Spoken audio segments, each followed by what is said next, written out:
him. Laura in Sacramento, California. Hey, Laura, what's on your mind today? Hi, this is the first for me, and you're a new person on my TV, and I appreciate what you say. Well, thank you. What I'm hearing a lot on a lot of places is that there's a possibility that Trump might be elected, and why would people vote for somebody like that?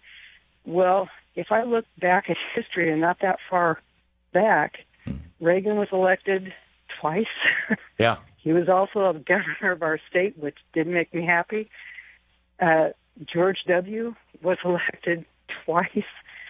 So the history goes back, and that's pretty scary.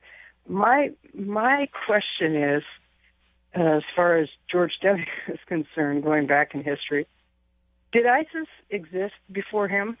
I've been talking to a lot of people, and no one can come up with ISIS prior to George W. It depends on how you define ISIS. If you define ISIS as a group of Wahhabist, Salafite militants who subscribe to the Wahhabist strain of Sunni Islam that has been promoted aggressively since the 1930s by the government of Saudi Arabia, where they're exporting it all over the country. They're funding madrasas all over the country.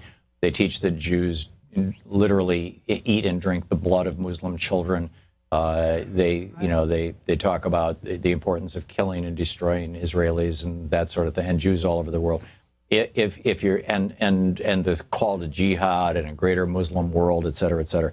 If that's how you're defining ISIS, they've been around forever. Or not forever, at least my entire lifetime. If you're defining ISIS as the group that calls itself the Islamic State, they emerged explicitly around 2004, 2005, largely in Iraq, after the George W. Bush administration went in.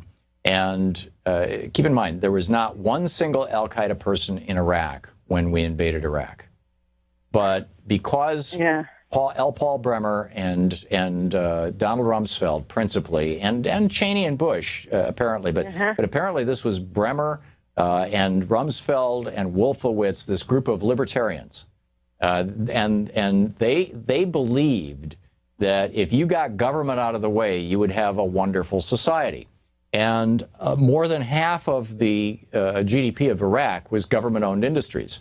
You had government-owned, tire factories, government-owned steel factories, government-owned cement factories, government-owned businesses.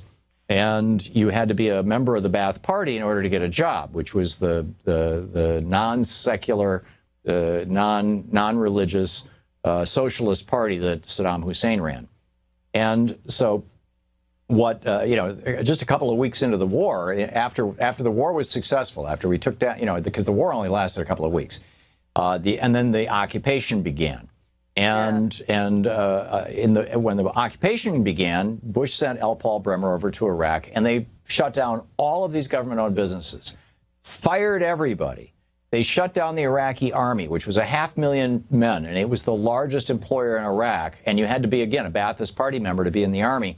They shut that down, and they did something called de-Ba'athification. In other words, they said, if you're a Ba'ath Party member, which was all Sunnis, and which ran from the intelligentsia and the professional military, people working in hospitals, all the way down to the street sweepers. If you're a Ba'ath Party member or ever have been, you may not be employed again. And so, and we're shutting down these government industries, or you may not come back into the Iraqi army. And so the consequence of this was you had millions of men, young men, who were suddenly unemployed, who had weapons abound, and were seriously PO'd. And they cut all the government programs. Saddam Hussein had a program that was similar to our Social Security that took care of people in old age. And it was a fairly generous program. We did away with that. Saddam had a program that was the equivalent of food stamps, the subsidized food for people of low income. We did away with that. Saddam had a program of national health care. We did away with that. Saddam had a program of free public education, including college. We did away with that. And the theory was, when we did away with all of this stuff, that now Iraq is a clean slate and the libertarian experiment can proceed, and government and corporations and billionaires from all over the world are going to flood into Iraq, or indigenous Iraqis will emerge who will create a flourishing new economy, and we will prove that libertarian ideology is right. And instead, what happened was chaos. And out of that chaos came Al-Qaeda. And then out of the Al-Qaeda group, you know, Al-Qaeda came in, but a lot of these Sunnis just said, okay, screw that. I'm with Al-Qaeda now because I'm no longer with Saddam Hussein. Or I just no longer have a job. And then Al-Qaeda, you had these internal divisions in Al-Qaeda, and one of them was Anbar al-Awlaki, as I recall.